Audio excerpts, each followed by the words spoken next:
Hey everyone, I'm working to hit 1,000 subscribers, and I need your help to get there. If you enjoy this content, please hit that subscribe button right now. All right, so the Blue Jays just made a move that literally nobody saw coming. And I'm telling you right now, this changes the entire conversation about what they're building for this season.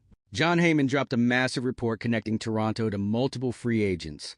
And while everyone's distracted by the big names, there's a sneaky signing that happened that could end up mattering way more than people realize. Let me just say this up front. The fact that the Jays are still actively hunting for pitching this late in the offseason tells you everything you need to know about their mindset. They're not satisfied. They made a World Series run, came up short, and now they're going back to work. That's the mentality of a team that's trying to win right now, not some team that's going to sit back and hope everything works out. So Hyman's report basically confirms what we've been hearing. The Jays made a serious push for Framber Valdez before he signed that huge 3-year, $150 million deal with Detroit. They were in on it, they tried, it didn't happen. But now the names being thrown around are Max Scherzer and Zack Gallen. And look, I know Scherzer's 41 years old. I know Gallen just had a rough season with a 4.83 ERA. But stay with me here because there's actual strategy behind both of these guys that makes way more sense than you'd think at first glance. Let's talk Gallen first. This dude threw over 200 innings just 2 years ago with an ERA under 3.7. Last year was rough, no doubt. 33 starts? Yeah, but the numbers weren't there. Here's the thing, though. You know what happens when a solid pitcher has one bad year? His price drops through the floor.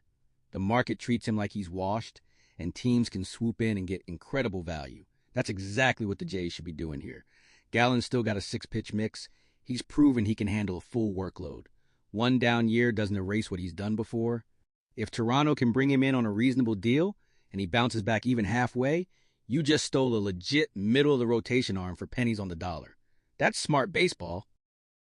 And before anyone comes at me saying the rotation's already crowded, let me break this down for you. Shane Bieber, we don't even know if he's ready for opening day. His arm's a question mark. Cody Pond has never been a full-time Major League starter. Trey Savage, how many innings are they really going to let that kid throw after the workload he already had in the playoffs? Jose Berrios, there's always trade talk around him, and we know he wasn't thrilled last year. When you actually look at it, the only two guys you can 100% count on are Dylan Cease and Kevin Gausman. That's 2 arms. 2, you need depth. You need options. And if there's any chance they move Berrios to the bullpen or flip him in a trade, suddenly Gallen makes all the sense in the world as a replacement. Not flashy, but effective. Now, Max Scherzer, this one's different. This isn't about innings or being your number 2 starter. This is about what he brings to the clubhouse. We all saw what he did with Trey Savage during the postseason. Savage literally talked about how much Scherzer helped him develop, how much he learned just being around the guy. Now imagine that across your entire pitching staff. You've got young arms trying to figure out the league. You've got veterans who could still pick up things from a 3-time Cy Young winner. Scherzer becomes a player-coach hybrid. You structure his deal to reflect that. Pay him to pitch when you need him, whether that's spot starts or long relief. But the real value is the mentorship. That's the kind of move that pays dividends for years. And at 41, coming off an injury-plagued season, he's not getting some massive contract. The Jays could bring him back on something team-friendly, maybe even set up a transition into a coaching role down the line. That's how smart organizations think long-term. But here's the move nobody's talking about. The Jays just signed left-handed pitcher Josh Fleming to a minor league deal with a spring training invite. Fleming's 29, spent last year in AAA with Seattle, posted a 4.91 ERA over 84 innings. Not amazing numbers, but here's why this matters.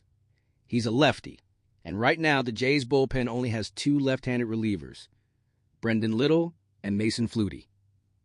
That's it. Adding another option for depth and competition is huge. Fleming's got a 4-pitch mix, sinker, changeup, cutter, curveball. He sits around 90 miles per hour, so he's not blowing anyone away. But he had some solid advanced metrics with Pittsburgh. Could Pete Walker turn him into something? Maybe. These under-the-radar signings matter more than people think. Nobody expected Brendan Little to contribute the way he did. Sometimes these depth guys turn into legit weapons. One more thing that's flying under the radar. Eric Lowour's arbitration case. Hearing was Tuesday. Decision comes next week. The Jays filed at $4.4 million. Lowour filed at $15.75. It's complicated because Lowour went to Korea and came back, so there's not much precedent. But think about this. If the Jays lose and have to pay Lowour the higher number, does that extra million and change impact their ability to sign Scherzer or Gallen? It might. Every dollar matters when you're trying to optimize a roster. Lowour is coming off a career year, so he's probably worth the higher amount, but the Jays clearly disagree. This arbitration case could actually influence their next free agent move more than anyone realizes. Bottom line, there's still plenty happening with this team. John Heyman connecting them to multiple free agents means they're not done building, whether it's Scherzer for leadership, Gallen as a value play, or just continuing to stockpile bullpen arms. This front office is working. Spring training's almost here. Things are about to get real interesting real fast.